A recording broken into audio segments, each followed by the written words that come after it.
The British sovereign is the center of the United Kingdom. What happens when the monarch passes away? The effects spread wide, but it all starts with other members of the royal family.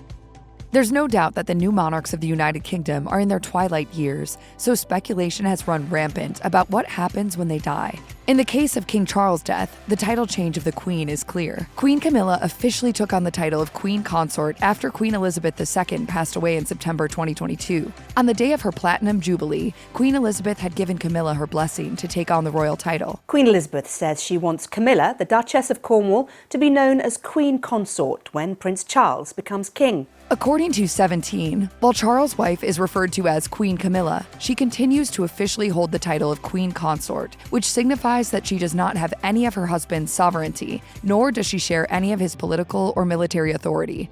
Now, many royal fans have been left curious about what would happen to Queen Camilla's royal title and what her place would be in the monarchy if King Charles were to pass away first. If King Charles were to pass away before Queen Camilla, she would take on the title of Queen Dowager Camilla. Queen Dowager is the official name that is given to widows of late kings. Queen Camilla wouldn't be able to receive the role of sovereign, as anyone who is not related to the royal family by blood isn't named in the royal line of succession and therefore cannot inherit the role. Zara Tindall, a princess. Rumours are swirling that the famous equestrian could be gearing up for her biggest job yet, a working royal. Although she's Queen Elizabeth II's eldest granddaughter, Zara Tindall has never been a working royal herself. Despite that, some royal experts have hinted that when King Charles III passes and Prince William becomes king, she might just take up a more active role within the firm. Charles's desire for a slimmed-down monarchy has been spoken about for decades at this point, but when his and Princess Catherine's dual cancer diagnoses were announced in early 2024, the cracks in that plan were just too great to ignore. It has been an incredibly tough couple of months for our entire family. In an appearance on Sky News Australia, commentator Angela Mollard pointed out that it was a problem that there were no young royals who could help pick up the slack. With that in mind, she mused that it might not be a bad idea for Zara to be brought into the fold. After all, Mollard explained, the relationship between Zara and William has always been a strong one. In addition to the cousins being close, though, there was another reason Mollard believed she would be a great pick. She would be his Princess Anne, as Princess Anne is to the king when he becomes king. It bears mentioning that in July 2024, there were actually murmurs that Charles felt the same way. Insiders told New Idea, there's talk that niece Zara Tindall, 43, who is very close to her uncle, might become more involved in this side of things, and that Charles is keen to support such an interest by bestowing her the title of princess. A bold claim, given his aforementioned enthusiasm for a slimmed-down monarchy, but perhaps his health woes forced him to see things differently. Even if Charles and William are on board with the idea of Zara becoming a working royal, there's a possibility she might not be too keen on the idea herself. After all, in a joint interview with her husband, Mike Tindall, on BBC's Rob Burrows' 7 Meets, Zara revealed that she was pretty happy to have been raised sans royal responsibilities. From my point of view, I was obviously very lucky that my mother didn't give us any titles. As for Anne, she's spoken about that decision too. In a 2020 interview with Vanity Fair, she explained that the real reason her children don't have titles is because she wanted them to have normal experiences growing up. She told the publication, I think it was probably easier for them, and I think most people would argue that there are downsides to having titles, so I think that was probably the right thing to do. Not long after that, Anne shared similar sentiments in an interview with Now to Love. Speaking of her rationale at the time she decided to veto the idea of Prince Peter and Princess Zara, she noted, I think even then it was easy to see that it was a very mixed blessing to have a title. Another reason Anne's daughter is unlikely to become a working royal? While being a working royal certainly sounds luxe, it would require Zara to give up a big part of how she makes a living today, sponsorships, which are a major no-no for senior and working royals. Having said that, in her interview on Rob Burrows' 7 Meets, Zara did speak to her family's famous work ethic. My family has a great work ethic as well, which I'm hoping that they instilled in me. With that in mind, we wouldn't be surprised if she made a point of supporting her cousin when he eventually exceeds the throne, just in a less official capacity. After all, despite being non-working royals, both she and Mike Tindall have made appearances at royal events in the past. So, what will happen to Zara when William becomes king? Time will tell. many people wonder what Prince William's official title will be once he ascends to the throne, as it's more complicated than just King William. First of all, when someone becomes king or queen, they basically have the power to change their name to whatever they want, according to Town and Country. Queen Elizabeth's father was named Albert, but when he became king, he decided to go by King George. Prince William's name prior to becoming king is already a mouthful. According to Britannica, it's William Arthur Philip Lewis, Duke of Cambridge, Earl of Strathearn, and Baron Carrickfergus, so whatever he chooses to go by will hopefully be a little less complicated. The entire world was pretty obsessed with the royal family when Prince William got engaged to his future bride, Kate Middleton. After all, Middleton wasn't a member of any royal family, and the two had quite the love story. In fact, Middleton was the very definition of a modern-day Cinderella story, and when she and Prince William got married, she actually became the Duchess of Cambridge, a pretty impressive title. However, when Prince William becomes king one day, Middleton will no longer be the Duchess of Cambridge, and she also won't be referred to as Kate at all. Once her husband ascends to the throne and chooses his own title, Middleton will also change her title. It's unclear whether or not Middleton will get to choose her title like Prince William will, but according to Town and Country, she'll likely go by Queen Catherine, quite the dignified name if there ever was one. The specific duties of the royal family obviously vary from person to person, but pretty much all of its members have to travel far more often than the average person. Whether on official duty or to make appearances with other state officials, the royals spend plenty of time on planes. And when Prince William becomes king in the future, not only will he likely travel so much more than he does as a mere prince, but he'll also be able to pack just a little lighter. In fact, according to Express, whoever is the king or queen doesn't need a passport to travel to other countries. Interestingly enough, Kate Middleton will still need a passport, and William will likely have to answer certain security questions before taking off. Still, it's one less thing for the future king to worry about. Let's just get one thing straight. Prince William and Kate Middleton definitely don't live in a tiny shack in England. In fact, after they got married, the pair moved into an apartment at Kensington Palace. However, once Prince William becomes king, their residence will change. Obviously, they'll still live in a palace, but their upgrade will be a lot bigger and a whole lot more prestigious. In fact, ever since Queen Victoria's reign, the British monarchs have all lived in Buckingham Palace in London. Much like the King or Queen of England doesn't hold a lot of political authority throughout Britain, they also don't have a ton of authority, period. Well, at least when it comes to laws. You see, while the kings and queens of Britain's past could certainly make laws and govern over the nation, the modern monarchy of England is more symbolic than anything else. When Prince William becomes king, he can't make any new laws on his own. Specifically, according to the Royal UK website, the King or Queen of Britain is the head of state, and in that instance is what's known as a constitutional monarchy. Basically, even though the king or queen might be known as the head of state, the only way legislation is created and passed is within Parliament, the members of which have elected positions. So when William is king, he won't just be able to create new laws without the help of Parliament, despite being the literal King of England and pretty much getting anything else he might want. I am the king! Being a member of the royal family doesn't come cheap, and keeping up with the Cambridges is a hefty task. After all, it must cost a lot to buy all the proper clothes and shoes, as well as attend the best private schools and colleges. But obviously, Prince William doesn't really have to worry about that. According to Town and Country, William is worth an estimated $40 million, and his income has only grown over the years. However, once William becomes king, he and Kate Middleton will see an even bigger increase to their wealth.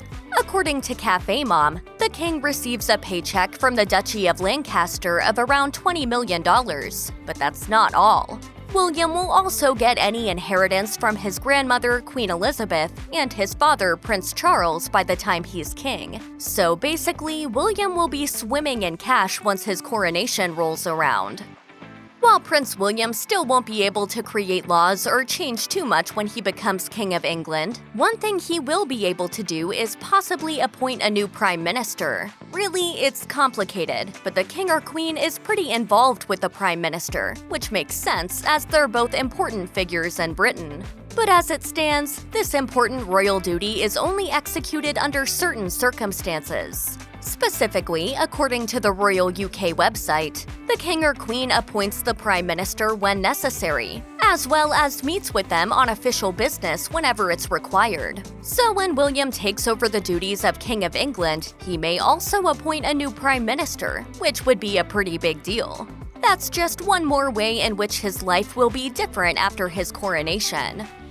It's probably not a stretch to assume that Prince William isn't very pleased about some of the things his brother has said about him. As brothers, you have good days, you have bad days. In his memoir, Spare, Prince Harry alleged that William laughed at his panic attacks, called Meghan Markle rude, and even physically assaulted him. And sure, brothers squabble, but this feels like something different, and so it's fair to say Harry probably won't play a key role in William's monarchy. Still, bad blood isn't the only reason Harry could be left by the wayside. William is known to favour the idea of a slimmed-down royal structure, which means his reign could prioritise those actively involved in public duties. Among other things, this can have an impact on what royals are allowed to call themselves. King Charles III and Queen Elizabeth II each had the power to issue and revoke royal titles at their own discretion, and they weren't afraid to use it. Take Prince Andrew, for example, a man now most famous for, well, this. I simply, it was almost impossible for me to sweat. When Prince Andrew was accused of sexual abuse by Jeffrey Epstein victim Virginia Giuffre, Queen Elizabeth took away his honorary military roles and required him to stop using the title of His Royal Highness. Of course, it's worth remembering that Harry and Meghan don't use that title anymore either, and it would be a bit of a shock for William to remove their remaining titles when he becomes king.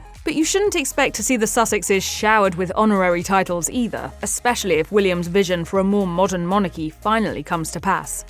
So, Harry and Meghan probably won't score any fancy titles out of William's monarchy. They're unlikely to receive financial support either, considering they don't get any under King Charles. Don't get out that tiny violin just yet though, because the Sussexes have been able to make a fair bit of bank in other ways since 2020. Their $1 million Netflix deal, for example, or the books they've each written and published. When William becomes king, Harry and Meghan may well continue down this line, releasing books, documentaries, series, or podcasts about the issues they care about.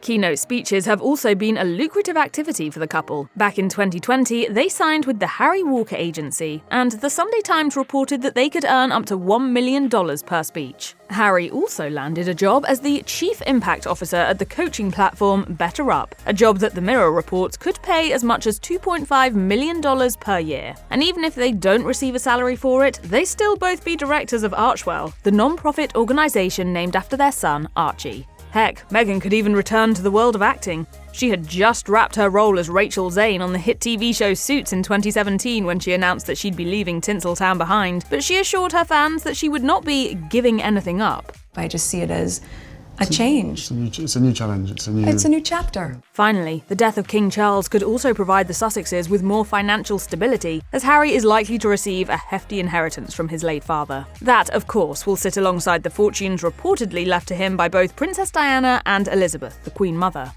Harry and Meghan's move to California brought them much closer to the Duchess's mother, Doria Ragland. Notably though, Ragland was the only member of Meghan's family who attended the couple's wedding in 2018, and it doesn't seem like a reconciliation with the other Markles is on the horizon either. Aside from living near the couple and reportedly helping to raise their children, Ragland has never spoken negatively about her daughter in public, which is more than can be said for Meghan's half-siblings, Samantha and Thomas Jr. Even if Samantha and Thomas do somehow reconcile with Meghan in the future, it seems unlikely that they will ever truly become close, given that their estrangement stems from both personal and public betrayals. The same can be said for Meghan's father. Not only has Thomas Markle made his grievances very public indeed, but he is also reportedly close to the end of his life. In 2024, Samantha told the Daily Mail that her father had suffered 2 heart attacks and a stroke. She said, "We don't know how long he has." Samantha also criticised Meghan for not reaching out at all after marrying Harry in 2018. She added, "Meghan has no idea what she is missing out on, because when my dad goes, it will be too late. Believe me, I know. You can't get back that time. It leaves a hole in your heart." This is all to say that, when William becomes king, the Sussexes may well find themselves isolated on both sides of their family, and it's likely that Meghan's mother will be their only reliable source of support.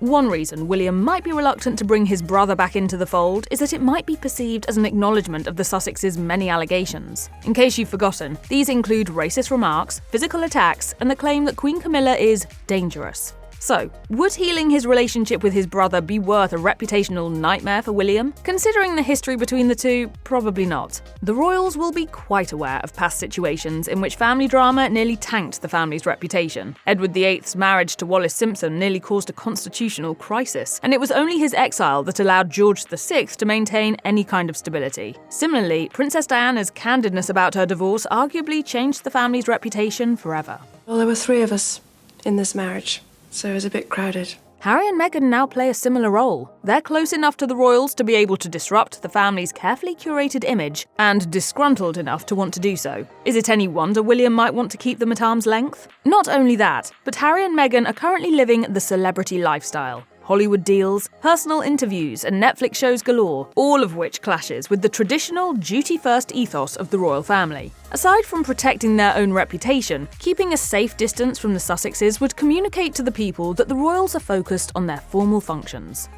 These days, much of the royal family's behaviour is directed by public opinion. In 2024, a poll suggested that less than 30% of the British public favours the Sussexes, so it's no surprise that neither Charles and Camilla nor William and Catherine attended the christening of Princess Lilibet the year before, despite reports that they had all been invited. That's not to say this will never change, however. Prior to their departure announcement in 2019, the Sussexes enjoyed relatively high favourability ratings in the United Kingdom, so who's to say they won't be able to rehabilitate their image with time? After all, William will likely be king for 3 to 5 decades if he lives as long as his grandfather, and public sentiment toward Harry and Meghan and the monarchy might change during those years. Notably, Queen Camilla herself was hated and vilified in the 1990s for being Charles's other woman, but her image was slowly rehabilitated by the firm and the British media over time. By 2024, polls were showing that half of the British public viewed her favourably. The same thing could easily happen to Harry and Meghan under William's rule, in which case, a family reunion might be in William's best interests. Outreach attempts between the Sussexes and the rest of the royals could usher in a new era for the royal family, one led by the next generation. To understand how this might play out, we only need to look at William and Prince Harry's relationship with their cousins from Princess Diana's side of the family. Much in the same way that Harry has clashed with the rest of the Windsors, Diana's brother Charles Spencer once feuded with the future King Charles III. Because of the rift between the Spencer family and the British royals, William and Harry had little contact with their Spencer cousins. Making matters more complicated, several of Charles Spencer's children grew up overseas in South Africa. Yet both William and Harry have since reconnected with the other side of the family. Lady Kitty Spencer, for example, has collaborated with William on charity work, and she and her 3 siblings all attended Harry's wedding. Thus far, Prince George, Princess Charlotte, and Prince Louis have had very little contact with their cousins, Prince Archie and Princess Lilibet. As we look towards William's future reign, though, it's possible that Archie and Lilibet will play a similarly supportive role in the lives of their royal cousins. There will be a limit to any kind of reconciliation between the Sussexes and the royals, however, and that limit lies not just with the royals, but also their staff. Reports indicate that some palace staff members are determined to get their revenge on Harry and Meghan. Many of the Sussexes' previous hires have reportedly found it nearly impossible to work with the couple. Some have even alleged that they needed therapy following their time with Harry and Meghan. While these claims are certainly shocking, they do echo reports from former palace aide Jason Knauf, who claimed to have witnessed Meghan bully her staffers. I am very concerned that the Duchess was able to bully 2 PAs out of the household in the past year. Although it's impossible to know what really went down between the Duchess and her team, it's fair to say that there's plenty of bad blood between the Sussexes and staff who keep the firm running. In fact, there is so much negativity flowing between the warring parties that it's unlikely matters will be resolved before William becomes king, if they're ever resolved at all. Essentially, this means that, even in the best case scenario, Harry and Meghan won't be moving back into any royal residences after William takes the throne. The palace staff probably wouldn't support such a move, and the Sussexes wouldn't enjoy living among those who have leaked gossip to the press. King Charles III may not be in the best health right now, but it's still hard to say when Prince William will become king. If Charles recovers, William won't wear the crown for many years, and this would arguably be the best scenario for the monarchy. Charles could enjoy a long and prosperous reign, allowing William even more time to prepare for his role. This would also mean that all the drama surrounding the Sussexes could lose relevance by the time William becomes king. As newsworthy as Harry and Meghan might have been since their 2018 wedding, they're expected to largely fade in importance over time. After all, this is what happened to Queen Elizabeth's spare children. While Prince Andrew, Prince Edward, and Princess Anne garnered a lot of attention around the time of their respective weddings, the public's interest in their lives waned as the years went on. Most royal fans found themselves way more drawn to the next generation of royals. In that case, King Charles III and his family. By the time William takes the throne, it's possible that Prince George, Princess Charlotte, and Prince Louis will be the focus of media and public scrutiny. Harry and Meghan, meanwhile, might find themselves sidelined, which, if nothing else, could make it easier for Harry and William to reconcile in relative privacy. Prince Louis and Princess Charlotte will be up for title changes when Prince William eventually becomes king. How many possibilities are there? More than you might think. From birth to September 2022, Charlotte and Louis, along with their older brother Prince George, were all known by the last name Cambridge. After the death of Queen Elizabeth II and the ascension of King Charles III, the three children got the new last name, Wales, when their parents, William and Catherine, became the new Prince and Princess of Wales. Since George is second in the royal line of succession, he has some additional title changes in his future. Royal expert Marlene Koenig told The Express, "Once their dad is Prince of Wales, they become George of Wales, Charlotte of Wales, Louis of Wales. Then when their dad is king, George will become Duke of Cornwall and then, of course, Prince of Wales." Dating back to 1337, the Duchy of Cornwall is a hereditary title that is bestowed on the eldest surviving son of the monarch and the heir to the throne. The Prince of Wales title is bestowed at the monarch's discretion. However, it is likely William will follow his grandmother's and father's footsteps and give the title to George. In contrast, future titles for George's younger siblings are less assured. Koenig told The Express that after William becomes monarch, Charlotte and Louis will be of nothing. You're nothing to me now. While the younger siblings may lose their Wales association, and they don't have any specific titles to inherit, there are some other bestowed titles that could be up for grabs in Charlotte and Louis's futures. Historically, female royals didn't have the ability to become a duchess unless they married a duke. Fortunately, times have changed. Princess Charlotte is already ahead of Prince Louis in the line of succession because Queen Elizabeth advocated for the UK Parliament to revise the Succession to the Crown Act in 2013. Koenig explained in an interview with Hello, "Now with gender-equal succession, I think it would be more possible to grant a peerage to Charlotte. Prince Louis will get one when he marries, so it would only be fair if Charlotte was named a duchess on her wedding day." Besides getting a duchess title as a wedding gift, it's also possible that Charlotte will become Princess Royal one day, a title frequently given to the king's oldest daughter. Similar to the Prince of Wales, Princess Royal is not an inherited title, so Charlotte won't be eligible for it until her great-aunt, Princess Anne, dies, and the title reverts back to the crown. In addition, Charlotte could also receive a special title from King Charles, Duchess of Edinburgh. The male version of this title was held for many years by Prince Philip. After Philip died in 2021, the title was inherited by Charles. In March 2023, Charles passed the title to Prince Edward, his youngest brother, with a new update that it would now be a bestowed title and not inheritable by Edward's descendants. When Prince Louis grows up, he'll likely become a duke. This practice has been a royal tradition, often in conjunction with a royal wedding. When Prince William got married, Queen Elizabeth gave her grandson and Kate Middleton the titles Duke and Duchess of Cambridge. When Prince Harry and Meghan Markle married, she gifted them the titles Duke and Duchess of Sussex. The dukedom Louis ultimately receives will depend on which ones are available. Duke of York, a title currently held by Louis's great-uncle Prince Andrew, is historically given to the monarch's second son. However, like Princess Royal, this title is for life, so Louis won't be eligible for it until Andrew dies, and the title goes back to the crown. Like his dad, Louis could potentially be a future Duke of Cambridge, although the title could also go to his brother George, depending on when William becomes king. If Princess Charlotte doesn't receive the title Duchess of Edinburgh, it's possible Louis could become Duke of Edinburgh.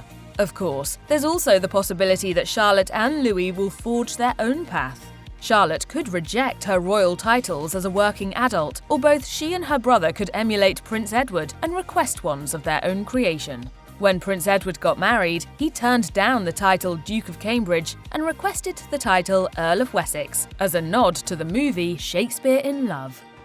Royal rules trump family feuds, which puts Prince Archie and Princess Lilibet in a bit of a weird position if their Uncle William takes the throne. Prince Harry and Meghan Markle are, of course, on the outs with the palace and are no longer working royals. As for the pair's children, though, it's easy to wonder what exactly the death of their grandfather could mean for their roles and their future. Harry and Meghan's choice to leave their royal roles and move to the United States caused some bad blood between the Duke and Duchess of Sussex and the royal family. It also distanced their children from the royals. Despite his distance from the world of the royals, Prince Harry is still next in line after Louis. He is followed by his kids, Archie and then Lilibet. Harry's role in the line of succession is his birthright, and as such, it must remain as it is unless drastic steps are taken to remove it. Even so, the throne would need to be abdicated by William and all of his children, or they would all need to die before Harry in order for him to become king, which is, of course, unlikely. Consequently, the likelihood that Archie and Lilibet will ever take over the crown is even lower.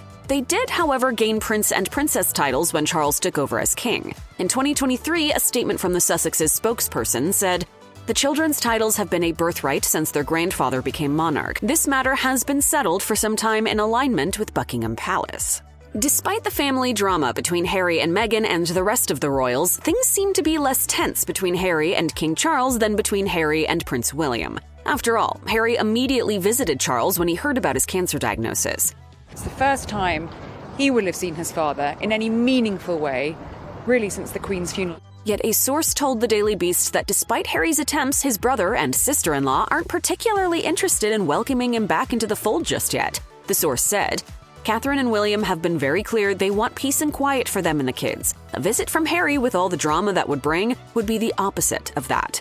Whether the Sussexes and their children will attend William's coronation or come back as the monarchy shifts remains to be seen. Even so, royal rules often seem to take precedence over the bad blood, which will likely affect Prince Archie and Princess Lilibet thanks to the Succession to the Crown Act. Royal expert Richard Fitzwilliams explained to Newsweek, "The first 6 in line to the throne must ask permission from the monarch before they marry. Archie and Lilibet will be 5th and 6th in line when William becomes king, so at some point they'd have to ask him if he's still on the throne when that time comes."